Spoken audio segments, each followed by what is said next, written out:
Good morning, students. Now we will read further about the Hadapan civilization. Here we will discuss about the seals, that what kind of seal was used in the Hadapan civilization. So you can see from the image that here 2 or 3 seals. One is this and the second is this one. So these seals and the third one is this one. These seals were used to be stamped on a wet clay. So what was the purpose of stamping these seals on a wet clay, that we will discuss. So seals and sealings were used to facilitate the long distance trade as well as the communication. So how it used to take place? Suppose a bag used to be sent from one place to another place. So the mouth of that bag, which we used to contain some useful content in it, and it used to be sent to a long distance. So that used to be tied on the top, and the rope which used to tie the bag, that was affixed with the wet clay, and upon that wet clay this kind of sealing used to be made, so that whenever somebody tries to open that bag, the seal would be broken. It means the bag's content has been tampered. If the seal is intact and it is not broken, it means that the content which was sent in that bag, that was quite safe and it has not been tampered with. The purpose was to keep the content safe, and it was sent to a long distance. So long distance trade and communication was possible with the help of the seal. And the seal was containing some thing on it, like you can see that there are some motifs. So this is a motif of an animal. This animal is known as the unicorn. So this kind of animal used to be there on the seal, and so that one who could not read, they can identify that who has sent this bag through identifying the animal. Apart from that, you can see that a line of writing is also there. This is the Hadapan script, and it used to contain the owner's name, his position, and about him, other information. So it was written in a script, because for writing all these things we require a script. So it was written in a script, but that script could not be deciphered till date. So we do not know what has been written over there, but this was a Hadapan script. Apart from the seals, there were certain other things which were also making it convenient for the merchant for the long distance trade, and the trade was flourishing because of those things, and one among them is the weight. You can see that there are cubical stones placed over here of different sizes. The shape is almost the same, that is the cubical shape. So these were the weights which were used by the Hadapan people for the trading purpose, and these stones were made of a stone, special stone, that was called as the chert. So weights were made up of the special stone that was called as the chert. So these used to be in of different denominations, and they used to be binary in numbers like 1, 2, 4, 8, 16, 32, etc. And the number used to reach up to a higher denomination. So these various weights were used by the Hadapan people for the convenience of the trade. Now, the weights and measures which were used in the Hadapan civilization, they were uniform through the entire Hadapan civilization. So it cannot be possible without a regulator, without a regulating authority, and this uniformity can be possible when there used to be some regulating authority. So it means there was somebody who used to regulate all these things.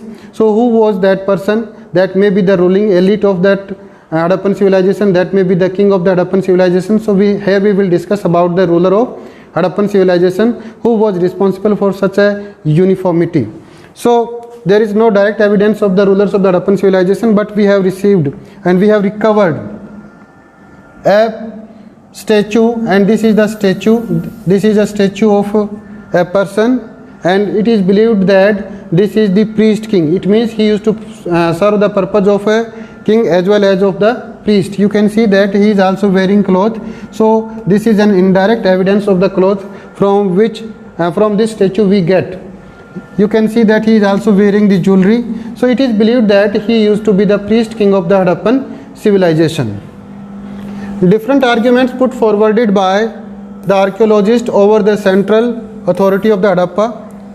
There are 3 major views about the existence of a central authority in the Hadapan society. Some archaeologists are of the opinion that there were no ruler in the Hadapan society and that everybody enjoyed equal status. So as far as the ruler of the Hadapan society is concerned, different arguments are given by the different historians, different archaeologists. Some believe that there used to be one ruler and he used to coordinate all the places of the Harappan civilization. The entire Harappan civilization was controlled by that ruler, and that was the reason that why there is such a uniformity in the bricks, uniformity in the seals, uniformity in the weights, because without a single ruler such kind of uniformity cannot be possible. Whereas other categories of the archaeologists believe that there was no ruler, and where some archaeologists also believe that there were many rulers. Like other are of the opinion that there was no single ruler but several rulers. Mohenjo-daro had a separate ruler and Harappa had a separate ruler. So they believe that because the civilization was too vast, so one ruler cannot control the entire civilization, so there were many rulers. Like Harappa was controlled by a ruler and Mohenjo-daro was controlled by a different ruler, so there were many rulers. So they give a theory of multiple rulers. Then the third notion is that there was no ruler and everybody was enjoying equal status in the Harappan society. They believed that it may be the oligarchy in nature, means there was no ruler and the people used to run their governance their own. So that is also one of the theory which was given by the archaeologist. So we cannot say that so and so theory is considered to be right and so theory cannot be considered right. So the last opinion considered being more plausible, as it is doubtful that such complex decisions were made and implemented collectively by entire community. So the theory who give that there was no ruler, rather Harappan people themselves used to run their government, it is not a plausible theory, it is not a reliable theory, because the complex decisions which could be seen in the Harappan civilization, like town planning. The town planning was also unique in Harappan civilization and it was visible in almost all the towns. So such a complex decision cannot be taken by the community themselves, rather they required a central authority, and that central authority was the ruler. Apart from that, the uniformity in the weights and the measures as well as in the ceilings and seals, that is also gives us a hint that there were not many rulers, there were not the people who used to rule the Harappan civilization, rather there was a single ruler. So the theory of single ruler is more plausible as compared to the other theories. Now we will discuss about the end of the Harappan civilization, that how Harappan civilization came to an end, what were the factors which must have led to the end of the Harappan civilization, that we will discuss. So different theories have been given by different archaeologists about the end of the Harappan civilization. So what were those theories that we will discuss? First of all, the evidence that reflected the disappearance of the Harappan civilization by 1800. So we have already discussed the periodization of Harappan civilization, that early period of the Harappan civilization was the period before the 2600 BC. Then comes the period 2600 to 1900 BC. So 2600 to 1900 BCE, the period is known as the mature Harappan civilizations period, and thereafter after 1800 or 1900 BCE, the Harappan civilization started deteriorating. It got declined. So what were the causes of its declining, that we will discuss here. So by 1900, most of the mature Harappan sites were abandoned. The expansion of the population and migration took place towards Gujarat, Haryana and western UP. Means the people who used to live in the northwestern part of India during the Harappan civilization, they shifted from that place and they migrated towards the eastern side like UP and Haryana, southern side in the Kaveri valleys of the Tamil Nadu, some moved in the Gujarat. So there was a displacement. So why this displacement took place? Why after 1900, sites which existed marked the transformation of material culture, that is disappearance of distinctive artifact of civilization like the weights, seals, distance trade. So these things we have already discussed, that there used to be the uniform weighing system throughout the Harappan civilization, and there was uniformity in the bricks, there was a good town planning. But after 1800, all these things disappeared and there was no uniformity at all. Rather, a new civilization emerged after its downfall, and that was much localized in nature. Means there was no uniformity throughout the civilization. Rather, every place was having a distinct kind of artifacts. So that was happened after the fall of Hadapan civilization. House construction techniques also got deteriorated, means town planning also got deteriorated. Large public structures were no longer produced, like large public structure like we have discussed about the citadel. So these kind of public structures were not visible for many years together after the fall of Hadapan civilization, and that was after 1800 BCE. This indicates a rural way of life named later Harappan. So a new way of living started, and that way of living is called as the late Harappan. So after 1900 BCE or 1800 BCE, a new Harappan civilization emerged, and that is called as the late Harappan civilization. So it was not matured Harappan civilization like the civilization between 1900 BC to 2600 BCE. The civilization which was prior to this late Harappan civilization, that was urban civilization, but it was rural in nature and it was more localized in nature. So that downfall took place in the Harappan civilization. Then this vast civilization ended. So there must be some specific reasons why this vast civilization came to an end. So there are different theories given by the historians, like we will discuss. First of all, climate change. That can be a plausible reason or a possible reason for the end of the Harappan civilization. Archaeologists believe that due to the climatic change, this region did not receive ample rainfall. As a result, the agriculture which was going on in this region, that was not possible now. As a result, people shifted from that area to another areas.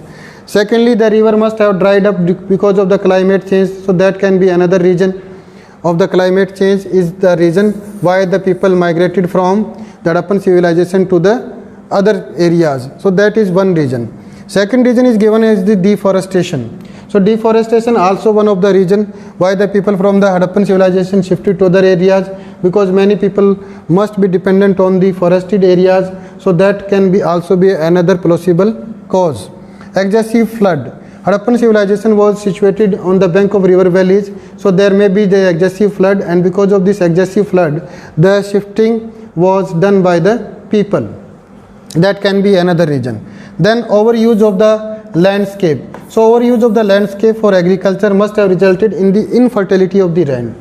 So land became unfertile, so it was not suitable for agriculture. As a result, the people of Hadapan civilization shifted to other areas to find out the suitable land which could be used for the agriculture. As a result, they shifted to the other river valleys like Gangetic Valley, Kaveri Valley, where they can get land for the agriculture. The shifting and drying up of the rivers, that can also be a reason. The rivers must have changed their course. As a result, the area which was receiving water from these rivers, that could not survive without water. So the people must have shifted from that area to the other areas. Then invasion, most probably by the Aryans. It is also written by some historians that Aryans used to be the people who came from the Central Asia, and they invaded the people of Hadapan civilization. As a result, they were forced to move from that area to the other areas. So that can also be a cause of the end of the Hadapan civilization. Harappan's state might have ended because there are evidence of absence of distinct artifacts like seals, pottery, etc. So Harappan civilization came to an end, and why do we say that it had come to an end? Because the distinctive seals, potteries and other artifacts were missing after 1800 BCE, and that could only be possible when a civilization comes to an end. So we have discussed that these many theories were given by different historians, that these are the possible theories why Hadapan civilization came to an end. But let's analyze whether these theories fit in that situation that it may have led to the end of the Hadapan civilization. We will discuss one by one. Like climate change. So we do not have enough evidence which tells us about the climate change of that time.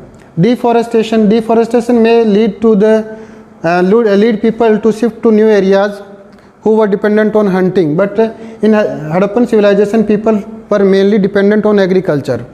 So if there was a deforestation, agriculture still could be done. So there was no need to shift in such a large number from that place to other areas. Excessive flood may be there in the river, and this is a seasonal phenomena.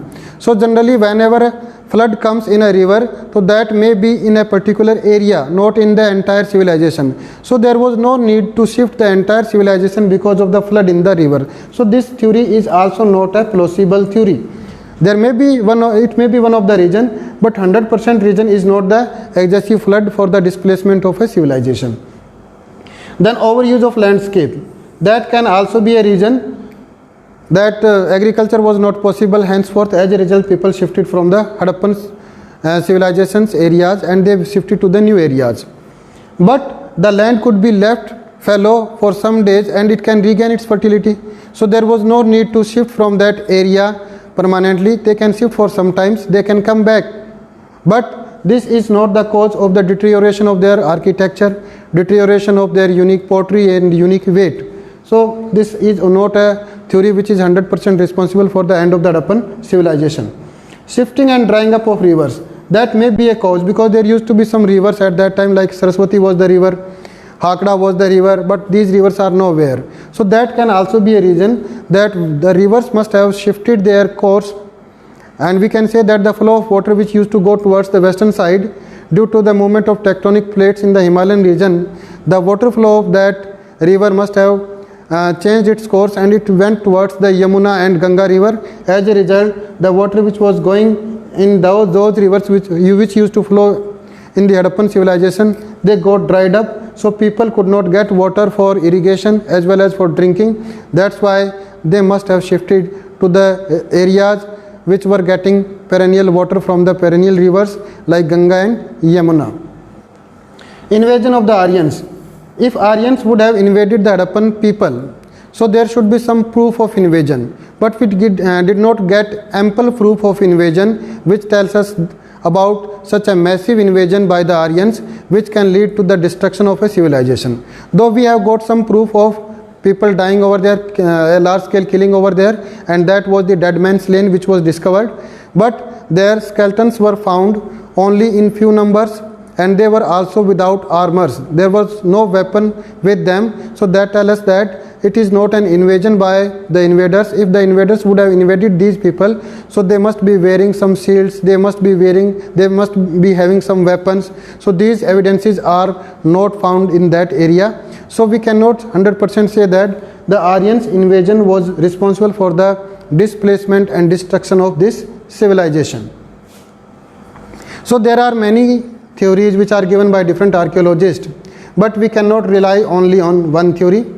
There may be some cumulative impact of all these theories which have led to the displacement of this Hadapan civilization. But one thing is clear, that after 1800 BCE there was no uniformity in the artifacts, in the seals, weights and bricks, that tell us a story that the civilization must have ended after 1900 BCE, and that led to the late Hadapan civilization period.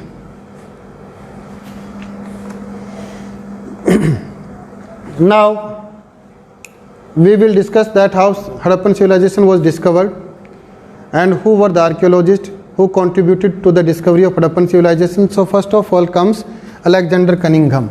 You can see that from this image that this is Alexander Cunningham. He was the first Director General of ASI of India, Archaeological Survey of India.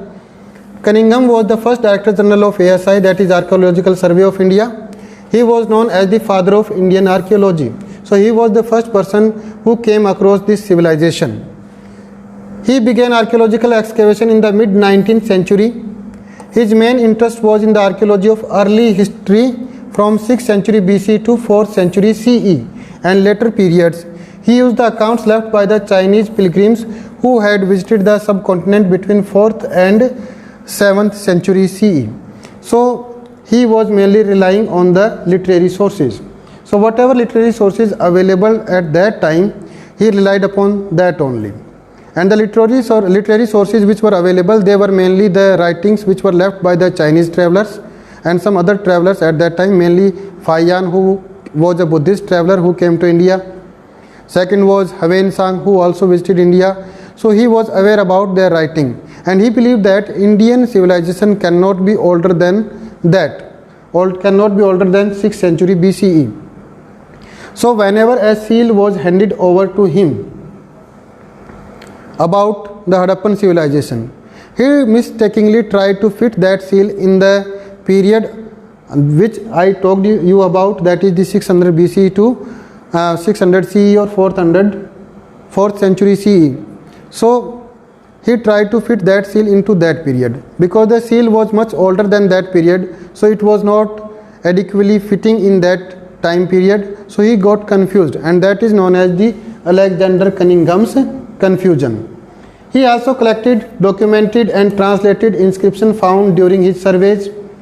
Sites like Harappa did not fit well in the area of investigation. So when he tried to investigate about the Harappan civilization, but he was not aware about the Harappan civilization because it was nowhere written in the itinerary of the Chinese pilgrims. So whenever Chinese pilgrims visited India, they wrote about different places, but they never wrote about the places which were recovered from the Hadapan civilization. So he got confused that what kind of period is this, and he tried to fit the artifacts which were recovered from the Harappa and Mohenjo-daro, or whatever the sites were there. They could not easily fit in the period which were described by these Chinese travelers. So he got confused. Now, although Harappa artifacts were found during the 19th century, some of these reached to the Cunningham that I told you about, but he did not realize how old these were. They were not part of the itinerary of the Chinese pilgrims and was not known an early historic city. An Englishman gave a Hadapan seal to the Cunningham, but he was unable to place it in the time frame with which he was familiar, because he was familiar between the time period of 600 BCE to 400 CE, when many Chinese travelers came to India and they wrote about it. He thought that the Indian history began with the first cities in the Gangetic Valley or Ganga Valley. He believed that because Chinese travelers wrote about the cities which were there in the Ganga Valley, so he believed that the first city in India must have emerged in the Ganga Valley, but the city of Harappa or other Hadapan cities, they were not in the Ganga Valley, rather they were in the Indus Valley. So he believed that this is not fitting well in the time period which he was talking about. So he got confused. So it is amused that he missed the significance of the Hadapan civilization. So he could not reach to any conclusion with these artifacts because he got confused. Then came another archaeologist, and his name was the John Marshall. You can see from the image. So he came from Europe. Mainly before coming to India, he worked in Greece and Crete, and he did there a remarkable job. So he came in India with greater experience, and he started his excavation at Harappa and some other sites of Hadapan civilization. And he was also helped by Dayaram Sahni and Rakhaldas Banerjee. Dayaram Sahni mainly excavated the site of Harappa, and Rakhaldas Banerjee excavated the site of Mohenjo-daro. And he found the similar seals in Harappa as well as Mohenjo-daro respectively. Based on these finds in 1924, John Marshall, Director General of ASI, announced the discovery of a new civilization, the Indus Valley civilization, to the world. So the proclamation of the Indus Valley civilization was done by him. That's why he called it a new civilization, but it was older than what is told by the Alexander Cunningham. That's why he named it as a new old civilization, and according to him this civilization was around 5,000 years old. Marshall tended to excavate along regular horizontal units measured uniformly throughout the mound, ignoring the stratigraphy of the sites. But there was a shortcoming in his excavation, that he did not follow the stratigraphy. Stratigraphy is a special kind of excavation which is done at various places. So there can be two different kind of stratigraphy which is followed in the plain area and in the mound.